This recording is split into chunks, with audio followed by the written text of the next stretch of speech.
Welcome to the Great Detectives of Old Time Radio from Boise, Idaho.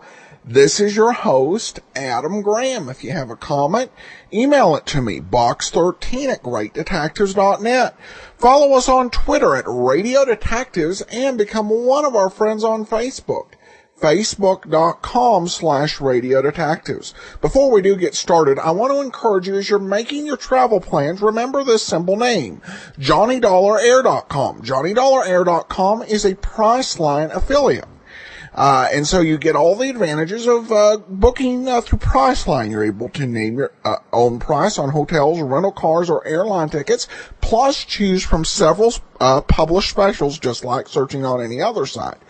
But if you go to JohnnyDollarAir.com, part of your purchase price goes to support the Great Detectives of Old Time Radio. So when you're making your travel plans, remember JohnnyDollarAir.com first. Now it is time for today's episode of yours truly, Johnny Dollar, The Flight 6 Matter, Part 5.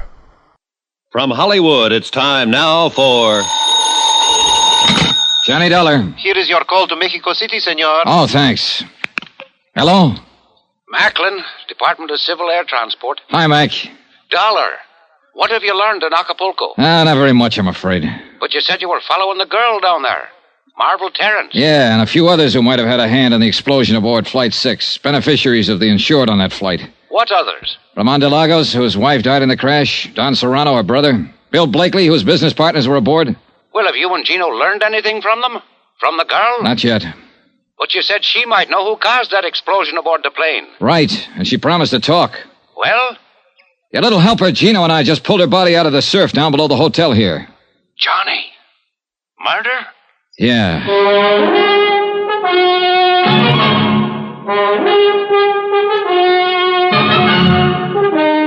Tonight and every weekday night, Bob Bailey in the transcribed adventures of the man with the action-packed expense account, America's fabulous freelance insurance investigator. Yours truly, Johnny Dollar.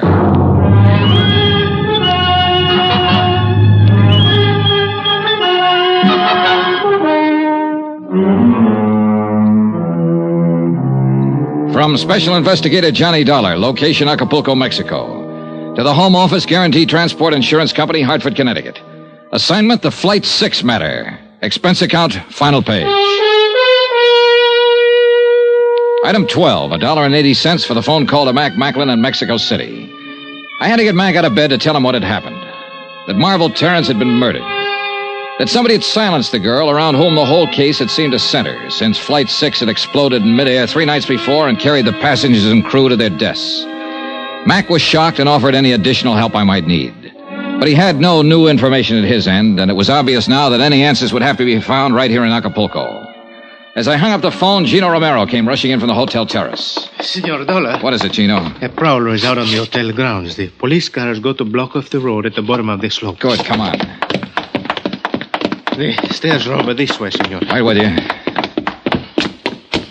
A little light wouldn't hurt anything down here. It's no time. This way, into the brush, is a footpath. All right, lead the way.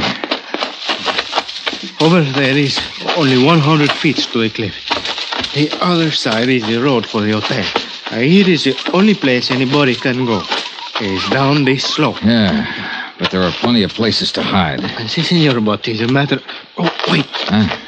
Listen.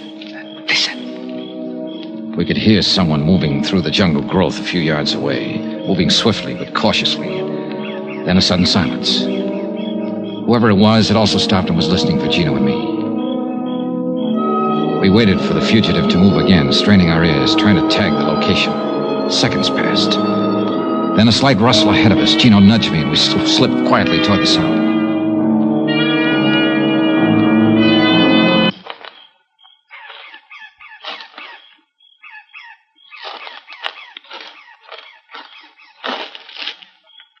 Para ese hombre. Get your hands up.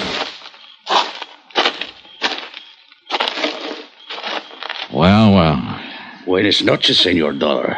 You seem to be quite a night owl, Don Serrano. Not ordinarily, Senor. The circumstances which place me in this rather awkward position are not usual ones, I assure you. You were up there prowling around the hotel. Why? I was looking for my unmentionable brother-in-law. Ramon de Lagos? Why? What made you think he'd be here? I went to his hotel. He was not in his room. I knew he had not been able to see Miss Terrence since she had spent the evening with you. So I assumed he might be waiting for her here, at her hotel. And my assumption has, of course, been proven correct. Did you see him? No, but I heard the police discussing the murder of Miss Terrence. It was obviously Ramon's handiwork. Still after him, huh? My feeling about Ramon is not a secret, Senor. Nor his about you. So why did you go to his hotel? To kill him. Why else? Time was running out, so we took Don Serrano back to the hotel to the police. One very important person hadn't put in an appearance. Gino went down to Bill Blakely's room, knocked on the door, then opened it with a passkey and went in. Blakely wasn't there. We searched the room. The bed has been sleeping, Senor. Yeah, I notice. But for how long, that's the question. It's possible he was wake up when the señorita screams before she is killed. He might have been. He must have dressed. His pajamas are there on the floor. I wonder. ¿Quién sabe if it was a quarrel of lovers, the jealousy? He did not like it when the señorita was go with you tonight. I don't think it's that simple, Gino. Let's get this bag open, have a look inside. Maybe we can... It's not even locked. He seems to have been traveling light. There on the top, senor. Yeah, I see. What is it? Box of .38 caliber cartridges spilled open. And that piece of oilcloth. He had a gun packed in here. No, it's gone. He got up, loaded a gun, and left. Took the gun with him. If it was before the scream, that's one thing. But if it was afterward, then... What are you thinking, senor? I think we'd better take the police with us, get over to the Hotel Caleta, and check up on our third suspect. Ramon? But Don Serrano said he is not there. Don Serrano could say anything. I think we'd better get over there, Gino, and do it fast.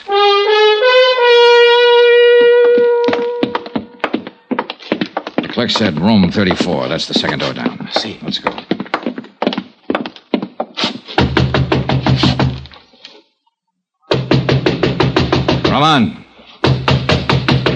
Raman! Who is it? Johnny Dollar, open up.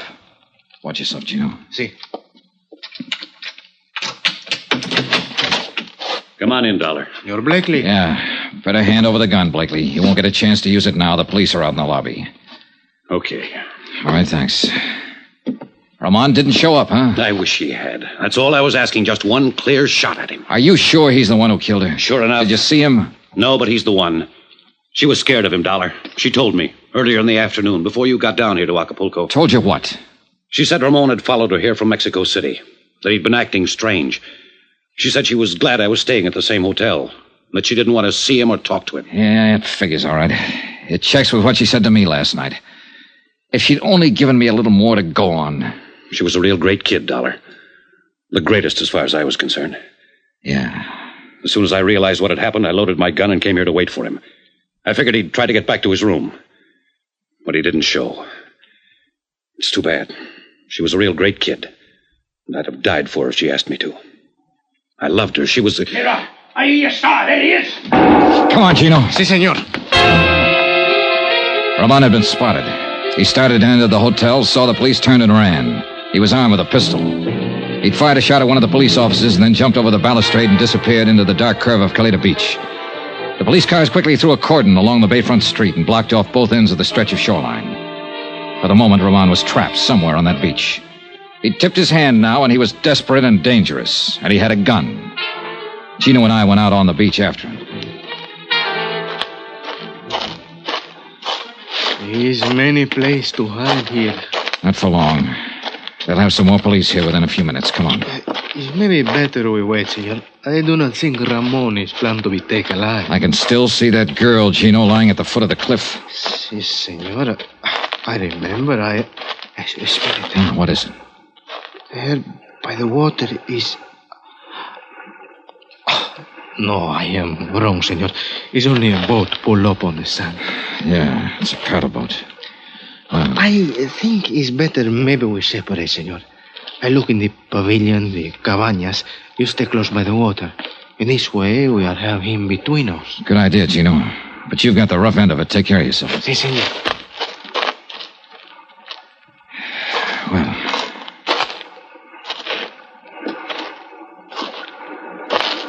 not much cover along the shoreline here. Do not move, senor. Do not make a sound. Well, Roman. So you were hiding behind that boat. I have nothing to lose now, senor. If you make one move or try to call out, I will kill you. Yeah, I think you would. All right, then, what comes next? This boat, you will push it into the water. But be very careful. If you make any noise, even by accident, I will kill you. Quickly now. Hurry. Relax, Roman. You don't have a chance anyway. We will see. Careful now. Be quiet. Good. Now get in, quickly. Sure. Take the paddle, head out across the bay, and be very quiet, or I will kill you. All right, Roman. You're just wasting your time. They'll have a police launch out here within 10 minutes. I do not think so. They will not know. Quiet! Quiet! One more sound from that paddle and I will shoot. Marvel Terrence. Why did you kill her, Roman? She made me crazy. So beautiful. And with so very much money. I thought she would be most easy once Maria, my wife, was dead. Then it was you who blew up the airliner in order to kill your wife and have a clear field to go after Marvel. Marvel did not know I was married, and Maria was going to tell her. So you sabotaged a plane and killed her, along with 10 other innocent people. And what happened tonight? Did Marvel turn you down? She said she was suspicious of me, and she was going to tell you about it in the morning. And she said she was falling in love with you. She made me crazy. I wish you had got back into that hotel, Ramon. I wish you'd got there before I did, while Bill Blakely was still waiting for you with a loaded gun in his hand. Be quiet and paddle faster. We must get farther up the coast in order... What is that? Police launch. What did you think? I told you didn't have a chance. No, they could not get here so soon. Well, I forgot to mention the fact that they'd already phoned for one. And then they do not know yet we are out here. Good. Keep paddling. Quickly. He half turned his head to look back toward the launch. I took a chance and swung the paddle. His shot went wild, and he didn't get a second try. I caught him back of the air, and he dropped like a log.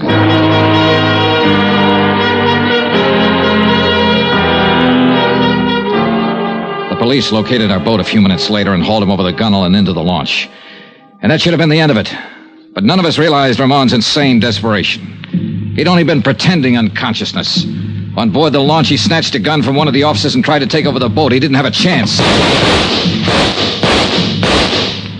He took a full volley of shots from 3 police pistols square in the chest.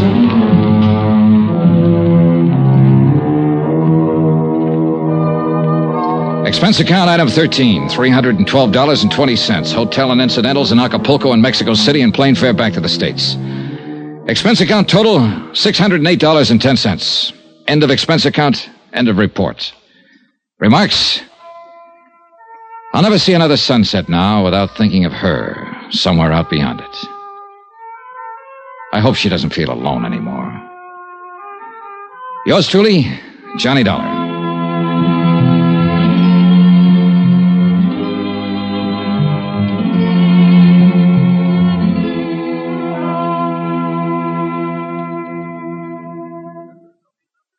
Remember, there'll be another intriguing story for you beginning next Monday night. Next week, a dead girl comes to life in a case that's packed with lies.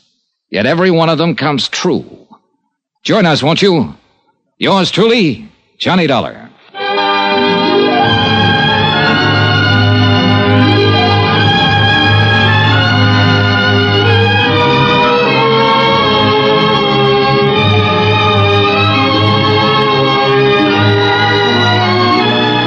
Yours truly, Johnny Dollar, starring Bob Bailey, is transcribed in Hollywood.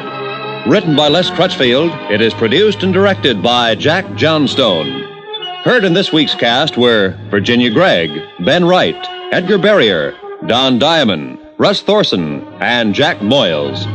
Musical supervision by Amerigo Marino. Be sure to join us on Monday night, same time and station, for another exciting story of yours truly, Johnny Dollar.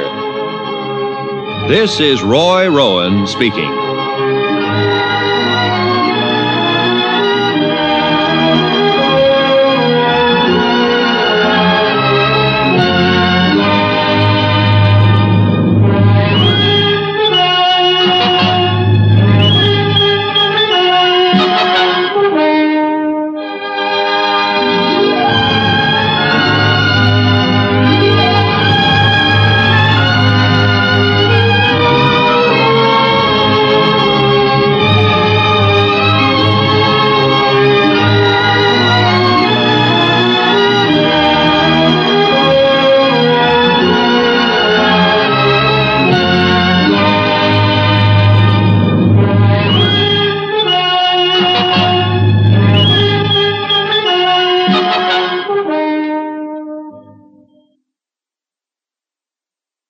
Welcome back. I have to admit, this is one of those head scratchers of an episode as we consider the actions of Marvel Terrence.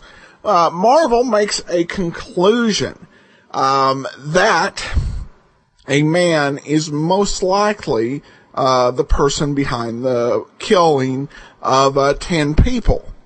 And she goes ahead and tells him, 1, that she suspects it, 2, that she's falling in love with Johnny Dollar, and 3, she's going to tell Johnny Dollar about her suspicions in the morning. These are not the things you do if you conclude somebody is a deranged killer who's already killed more than 10 people. But other than that part, this was a pretty exciting episode and another tragic end for Johnny Dollar. I don't think it was as tragic as the end of the Valentine matter, but still a kind of a sad ending and an indication that unfortunately, if Johnny gets any closer to a woman than just flirting, there's a high probability that she won't last till the end of the serial. All right, well, now we're going to go ahead and wrap up the Carter Brown serial. It's time for High Sky Hoodoo Part 4.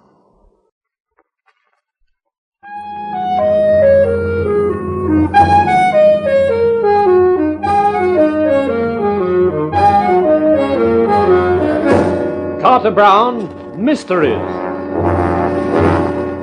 Adventures in excitement and suspense, based on the best-selling novels by the slick storytelling sensation Carter Brown.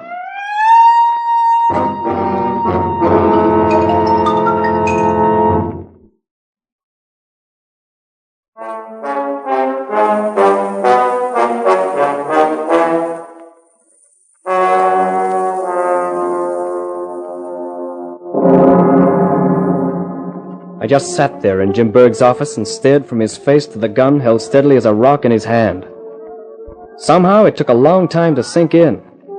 The thought that I'd messed it up, that Whitney Kent, jet pilot and so-called Jinx, had also been a jerk. Burke moved round behind my chair, felt my pockets and took out my gun. Then he stepped back to the table and picked up the phone. Don't try anything, Whit. I can talk into this and watch you with no trouble. Berg, I got company. Whitney Kent. He brought me some news from L.A. Van Eck squealed. Yeah, that's right, they didn't pull out fast enough. No, he's on his own, I think. Probably had a fancy idea of taking both of us in or something. You'll be right over? Fine. Yeah, we might need a hostage. Okay. Well, I'm finally getting hip. Took you a while, didn't it? The perfect setup. The chief of plant security. Who the heck would question where he went inside the plant? Nobody ever did.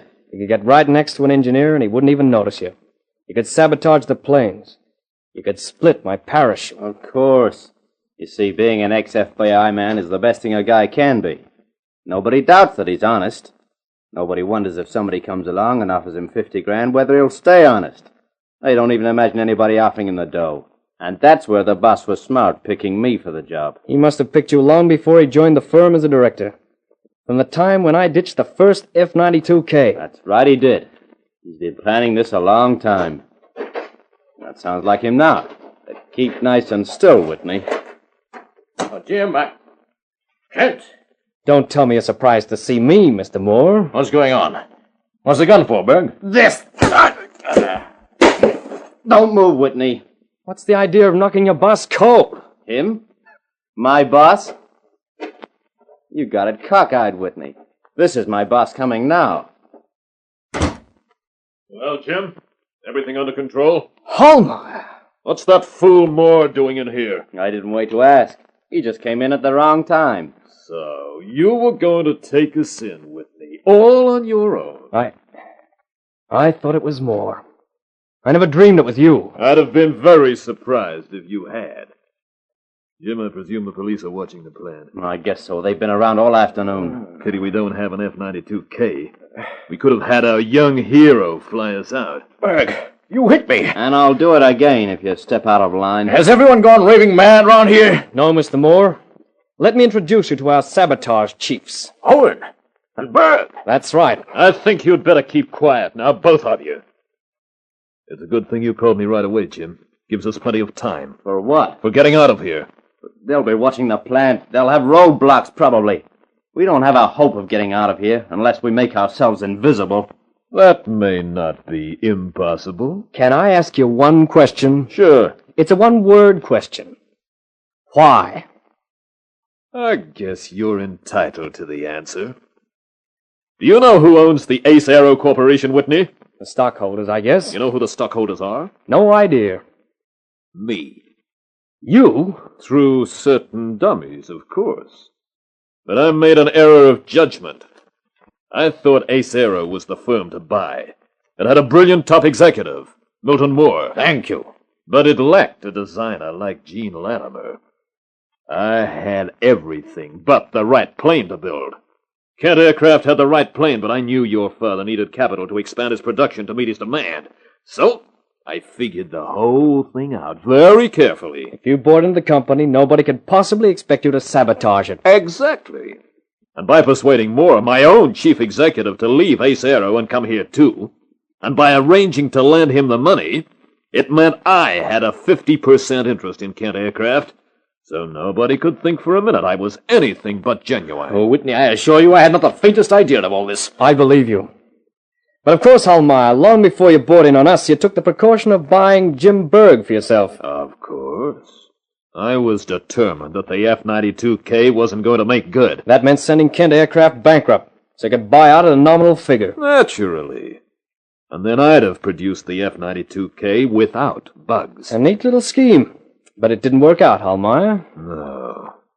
The trouble with being clever is that you have to employ others, some of whom are not at all clever. I got a good man in Berg here, but Berg got a moron in Van Eck. Well, Slade said he was okay, and I figured his word was good enough. Anyway, aren't we wasting too much time talking? We ought to figure how we're going to get out of here. I've already done that, Jim. You have? Well, how? If we can make Los Angeles, we'll be all right. Oh, maybe, but first we have to get out of here, and how are we going to do that? I'll show you. Whitney, you brought your father's car down here? Yeah? Does that make it sound easier, Jim? Whitney drove his father's car down to the plant tonight. He'll drive it back again. Well, I don't get it. I'd have thought a child could understand it. He'll drive it out with the three of us on the floor. They know Chuck Kent's Cadillac, and with Whitney driving it, they let him through. I don't see why that setup shouldn't take us through the roadblocks as well. You're taking Moore along? We can't leave him here to raise the alarm, can we? Okay, then what are we waiting for? Is that the only gun you have, Jim? Well, there's one on the table that Whitney was carrying. What's yours? The Luger 32. And that's a silencer on it, eh? Sure. Doesn't make any more noise than a cork out of a bottle. Let me see. Here you are. Thanks. I'd like to know if the silencer actually works. What? You shot him carelessly, in cold blood. I don't need him anymore. And you and young Whitney can call it an object lesson. If Berg had been more careful in choosing the people we needed, Kent Aircraft would have been mine now. I think you're crazy, stark crazy. Am I? We'll go out to the car now. You will drive it, Whitney. I shall be on the floor in the back, and so will Moore. I'll give you a practical exercise in ethics, Whitney. If the car gets held up for any reason and looks like being searched, I shall shoot Moore first. His life is your direct responsibility. A couple of minutes later, we were in the car. We rolled through the gates. The guard on the gate gave me a smart salute, and then we were out on the highway heading towards San Benito with Los Angeles beyond. Demonstrates the power of advertising, doesn't it? They say, there goes Chuck Kent's car, and never even think that somebody other than Chuck or his son might be in it. I guess not. You can pick it up a bit, Whitney. I needn't remind you that I'm in a hurry to get to Los Angeles. I boosted the speedometer up to 70. I wondered where the police who were supposed to be watching the plant could be. There was no sign of them, or of any roadblocks. Can't you go faster? You want to get to L.A. in one piece, don't you? What are you going to do when you get there? I have good contacts. I'll just disappear. I meant with the car and us. I'll probably have that figured out by the time we get there. You just concentrate on the road. But I was also concentrating on the rear vision mirror. It was obvious that Hallmeyer was going to get rid of me and Milton Moore, unless something happened to stop him. Then a pair of headlights gleamed in the mirror. I thought maybe they were the something. I moved my right hand forward till my fingers closed round the switch that operated the head and tail lights. I started flicking the SOS signal with the lights. If the car behind was a police car, maybe they'd get it. Then I heard something which made me sure they had. What's that? Sounds like a siren to me. Police. Just remember, Moore gets it first and then you. I have nothing to lose. I realized that. The police car was practically abreast by now, the driver signaling me to pull over. There was a white fence running parallel to the highway on my right. It wasn't a hard decision to make. If I stopped, the cops would look in the car.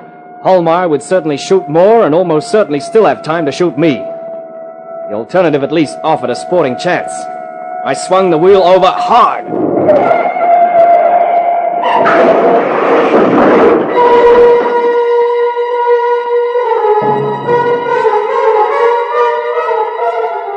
When I came to, I felt peculiar. When I looked up, I realized why. One leg was hanging up high, straight and stiff, and everything around was white except a face which peered down at me. That was red, with anger. I thought you weren't going to play heroes. Now look where you wound up. In hospital with a broken leg. Take it easy, will you, Pop? I had no choice. What happened to Moore and Hallmeyer? Moore's in the next bed. He's got a broken leg, too. Hallmeyer was the only one who got out without a scratch. What? Only thing is, he started firing at the cops. They got sore and fired back. Exit Hallmeyer. Now that's enough, boss. I won some time with that son of yours, too. Okay. Well, Miss Pearson in person. Come to congratulate me? What for? Well, for my quick thinking, my cleverness, my ingenuity. Huh? Well, if I hadn't given that SOS signal to the cops behind me... They didn't know anything about an SOS signal. They were pulling you over to tell you that your tail lights were on the blink. Oh, no. What's the use of being a quick-witted hero when the cops are so dumb? Darling, you're a dope. But I'll kiss you just the same. You know, when you did that, I distinctly felt my broken leg twitch and start to mend. Not for at least 3 weeks. 3 weeks? And a good thing, too. At least I won't have to worry about what you're doing. I'll know. You'll just be lying here. They have nurses here. But you'll never catch them, darling.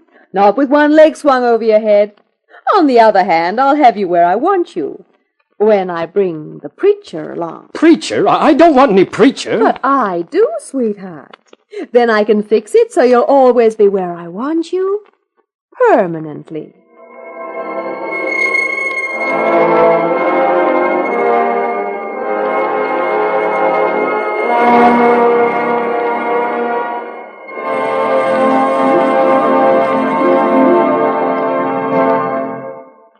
This is Carter Brown. You know, when I finished writing that story, I was surprised at myself. I'd actually left Whitney with some of his bones still unbroken. But I guess you've got to be kind to your heroes sometimes. Well, I'll be back with another of my books for you. The next one's called Crime for a King, and the king in this case is named Roger, a private detective who discovers that diamonds really are some girl's best friends. So this is Carter Brown saying so long for now. Be seeing you.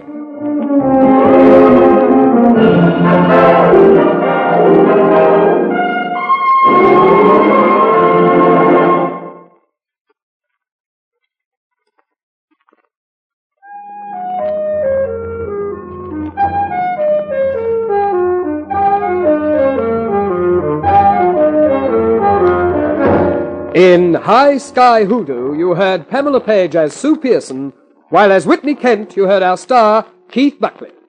The Carter Brown Mystery Theater, based on the best-selling novels by Carter Brown, is dramatized and directed by Morris Travers for Grace Gibson Radio Productions.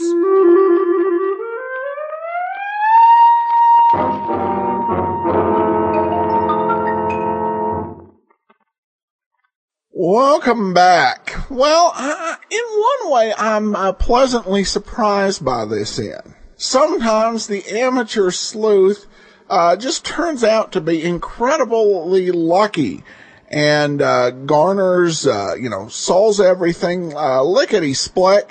Here our hero completely misjudges who Mr. Big is, as well as getting blindsided by Mr. Big's lieutenant. And in order to save his life, he has to get himself in a car accident that ends up with him breaking his leg. I also thought it was a humorous touch that the police were not actually responding to an SOS.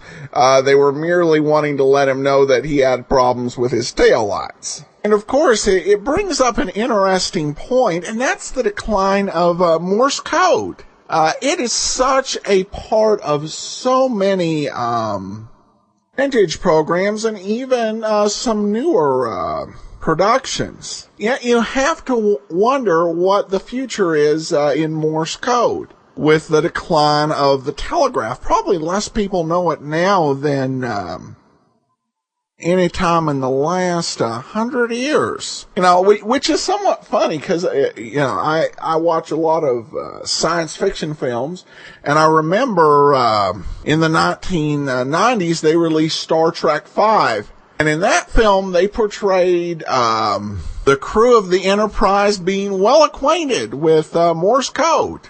Alas, I have a feeling that it'll be a lost language entirely. The other interesting thing about this episode was that the way she did the proposal almost made it seem more ominous than the death threats. Definitely a typical Carter Brown mystery, since he has no reason to keep his characters footloose and fancy free, and he could marry them off or put them on the road to marriage pretty easily without worrying about future prospects of various series. Well, I do need to let you know that we will not have a Carter Brown mystery next week, due to the fact that we have a lost episode of the 5-part serial. Part 3 is missing.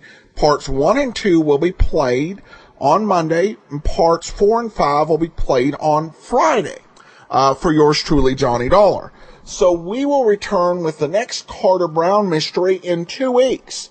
So join us for that then, and for Johnny Dollar on Monday and Friday of next week. And be sure to listen tomorrow. We'll have the lineup for you, and I'm sure you'll enjoy that as always. In the meantime, send your comments to box13@greatdetectives.net.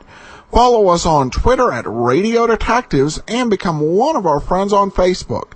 Facebook.com/Radio Detectives. From Boise, Idaho, this is your host, Adam Graham, signing off.